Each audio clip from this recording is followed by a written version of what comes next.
Estamos determinados a descobrir vestígios de vida em exoplanetas remotos. Então, lançamos nosso olhar muito além dos limites do Sistema Solar para a vastidão do espaço.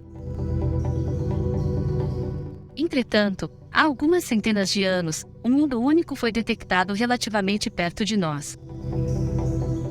Onde as nuvens em sua atmosfera chovem, em sua superfície, grandes rios correm para lagos e mares. Porém, as condições nesse fascinante corpo celeste são letais, com uma superfície limitada por um frio intenso. Então, o que realmente está acontecendo em Titã? Sejam bem-vindos ao canal 1965, o seu lugar para a astronomia. Se você gostar dos temas abordados aqui no canal, considere inscrever-se, caso ainda não for inscrito. Se possível, envie esse vídeo para alguém que gosta de temas sobre o universo. Localizada a cerca de 10 unidades astronômicas do Sol, Titã está fora da zona habitável de nossa estrela. É a maior lua de Saturno e o segundo maior satélite natural do Sistema Solar. Atrás apenas de Ganimedes, uma das grandes luas de Júpiter. Titã orbita o gigante Saturno a uma distância de cerca de 1.200.000 km do centro do planeta, completando uma órbita ao redor do gigante gasoso em pouco menos de 16 dias terrestres. Titã tem aproximadamente 5.150 km de diâmetro, 1,06 vezes o diâmetro do planeta Mercúrio, 1,48 o diâmetro da Lua e 0,40 o da Terra. O satélite é o 10º maior objeto do Sistema Solar, incluindo o Sol. Cálculos mostram que Titã tem uma densidade média de cerca de 3 vezes inferior que a da Terra, o que significa que tem uma composição química completamente diferente do nosso planeta. Titã é parcialmente diferenciado em camadas distintas, com um núcleo rochoso de 3.400 km. Este centro rochoso está rodeado por várias camadas compostas por diferentes formas cristalinas de gelo. Seu interior ainda pode estar quente o suficiente para uma camada líquida consistindo de água e amônia entre a crosta de gelo.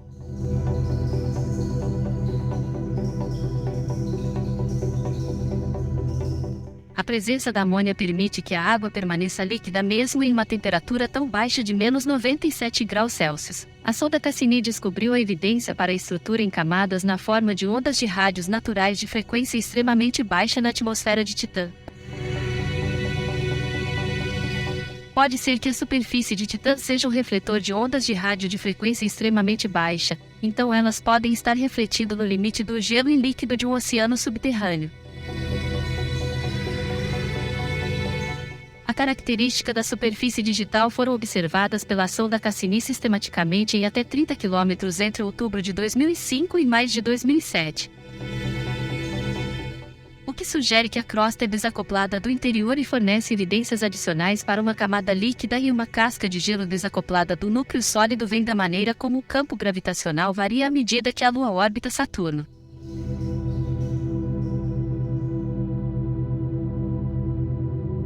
Pode ser que as luas de Júpiter e Saturno tenham se formado por coacrição, um processo semelhante ao que se acredita ter formado os planetas do Sistema Solar.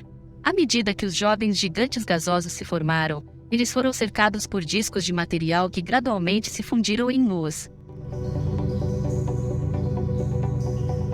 Enquanto Júpiter possui 4 grandes satélites em órbitas altamente regulares semelhantes a planetas, Titã domina esmagadoramente o sistema de Saturno e possui uma alta excentricidade orbital não imediatamente explicada apenas pela coacrição. O modelo proposto para a formação de Titã é que o sistema de Saturno começou com um grupo de luas semelhante aos satélites galileanos de Júpiter, mas que foram interrompidos por uma série de impactos gigantes que formariam Titã. As luas de tamanho médio de Saturno, como Latetos e Rhea, foram formadas a partir dos detritos dessas colisões. Um começo tão violento também explicaria a excentricidade orbital de Titã. Titã é a única lua conhecida com uma atmosfera significativa. Sua atmosfera é a única atmosfera densa rica em nitrogênio no Sistema Solar além da Terra. Observações feitas em 2004 pela Cassini sugerem que Titã é um superrotador como Vênus, o que significa que sua atmosfera gira muito mais rápido que sua superfície. Observações das sondas espaciais Voyager mostraram que a atmosfera de Titã é mais densa do que a da Terra. Opacas camadas de neblina bloqueiam a maior parte da luz visível do Sol, bem como outras fontes, e obscurecem características da superfície de Titã. A menor gravidade também significa que sua atmosfera é muito mais extensa do que a da Terra. A composição atmosférica de Titã é 97% nitrogênio, 2,7% metano e 0,2% hidrogênio, com vestígios de outros gases, como hidrocarbonetos. Pode ser que os hidrocarbonetos se formem na atmosfera superior de Titã em reações resultantes da quebra do metano pela luz ultravioleta do Sol, produzindo uma espessa neblina laranja. Titã passa 95% de seu tempo dentro da magnetosfera de Saturno, dando-lhe uma proteção contra os ventos solares. A energia que vem do Sol deveria ter convertido todos os vestígios de metano na atmosfera de Titã em hidrocarbonetos mais complexos em 50 milhões de anos, um tempo relativamente curto em comparação com a idade do Sistema Solar. E isso sugere que o metano deve ser reabastecido por um reservatório no interior de Titã. A origem final do metano em sua atmosfera pode ser de seu interior, liberado por meio de erupções de criovulcões. Em 3 de abril de 2013, a NASA informou que compostos químicos orgânicos complexos, chamados coletivamente de tólens, provavelmente surgem em Titã, com base em estudos da atmosfera do satélite. A temperatura da superfície do satélite é de cerca de menos 179 graus Celsius. A essa temperatura, o gelo de água tem uma pressão de vapor extremamente baixa, de modo que o pouco vapor de água presente parece limitado à estratosfera. O satélite possui nuvens compostas de metano, etano e outros compostos orgânicos simples que são dispersos e variáveis. As descobertas da sondagem Huygens indicam que as nuvens de Titã chovem periodicamente metano líquido e outros compostos orgânicos em sua superfície. A probabilidade de mares de hidrocarbonetos em Titã foi sugerida pela primeira vez com base nos dados das Voyager 1 e 2, que mostraram que tinha uma espécie atmosfera com temperaturas e composição aproximadamente corretas para suportados. Mas evidências diretas não foram obtidas até 1995, quando dados do Hubble e outras observações sugeriram a existência de metano líquido em Titãs, seja em bolsões desconectados ou na escala de oceano semelhante à água na Terra. A missão Cassini confirmou a hipótese anterior quando a sonda chegou em Saturno em 2004. Esperava-se que lagos ou oceanos de hidrocarbonetos fossem detectados pela luz do Sol refletida em sua superfície, mas inicialmente não foram observadas. Perto do polo sul de Titã, uma enigmática formação escura chamada Ontário Lagos foi identificada e posteriormente confirmada como um lago, como uma área de superfície de cerca de 15 mil km². Pelos padrões terrestres, o lago parece ser extremamente raso.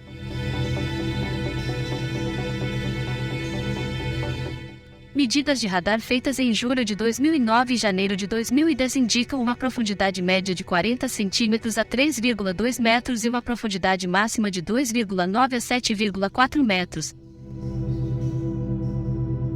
E isso dá ao lago um volume estimado de 7 a 50 quilômetros cúbicos. Em julho de 2008, o espectrômetro de mapeamento visual infravermelho da Cassini confirmou a presença de etano líquido sem sombra de dúvida em Ontário Lagos.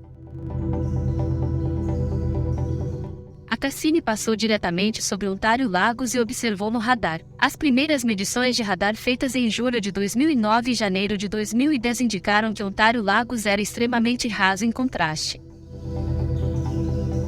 Ligere Mare, do hemisfério norte, foi inicialmente mapeado a profundidades superiores a 8 metros, o máximo de ser nível pelos instrumentos de radar e pelas técnicas de análise da época.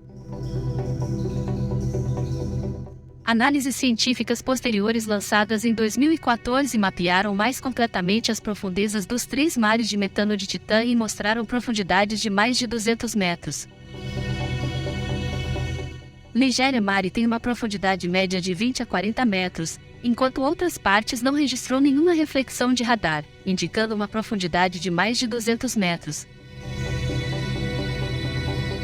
Nas primeiras imagens da superfície de Titã obtidas por telescópios baseados na Terra no início dos anos 2000, grandes regiões de terrenos escuros foram revelados abrangendo o equador de Titã. Antes da chegada da Cassini, pensava-se que essas regiões eram mares de hidrocarbonetos líquidos. As imagens de radar capturadas pela sonda Cassini revelaram que algumas dessas regiões são extensas planícies cobertas por dunas longitudinais, como até 100 metros de altura, cerca de 1 quilômetro de largura e dezenas a centenas de quilômetros de comprimento. Em 14 de janeiro de 2005, a Huygens pousou na superfície de Titã, descobrindo que muitas de suas características de subplanície escura. O entendimento atual é que essas colinas, também conhecidas como terras altas, são compostas principalmente de gelo de água e compostos orgânicos escuros criados na atmosfera superior pela radiação ultravioleta do Sol que cai na forma de chuva da atmosfera de Titã. Esses compostos são arrastados pelas colinas com a chuva de metano e são depositados nas planícies em escalas de tempos geológicos.